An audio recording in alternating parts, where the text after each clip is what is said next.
Hello everyone and welcome back to Know How. In today's video, we are going to learn one of the most powerful and time-saving tool in Microsoft Excel. In this tutorial, we will learn how to create a pivot table and use it to answer important business questions. So let's get started. Before creating a pivot table, let's first understand the dataset we will be using. Our dataset contains sales record with the following information that include date, region, salesperson, product, category, units sold, and the revenue. This type of data is commonly used in business to analyze sales performance and make decisions.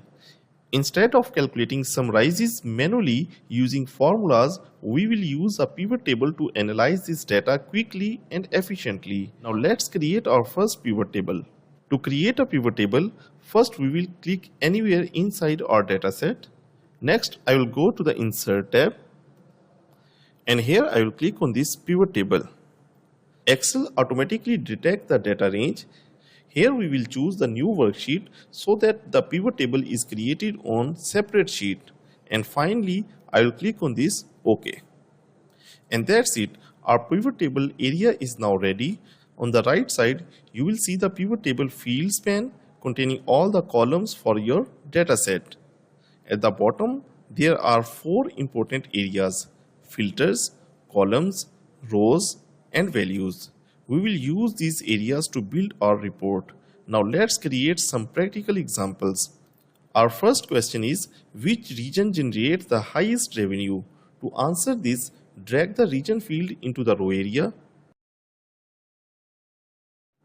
And next, I will drag the revenue to the value section. And there we have it. The pivot table instantly displays the total revenue generated by each region.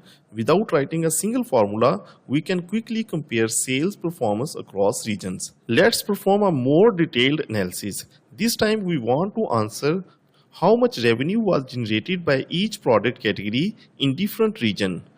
To answer this question, I will drag the region to the row area, and I will drag the categories to the column,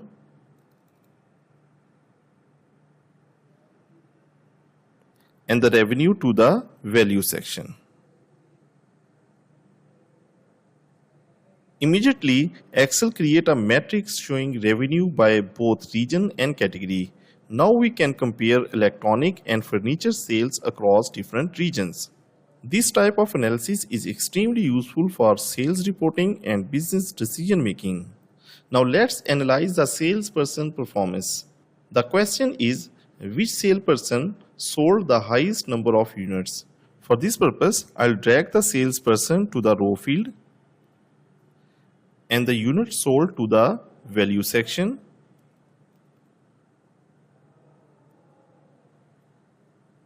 Excel automatically calculates the total units sold by each salesperson. Now we can immediately identify the top performing salesperson. This type of report is commonly used for employee performance evaluation and sales management. And that's how easy it is to use pivot table in Microsoft Excel. If you found this tutorial helpful, please give this video a thumbs up, subscribe to Know How, and press the bell icon so you never miss our latest Excel tutorial. Thank you for watching, and I will see you in the next video.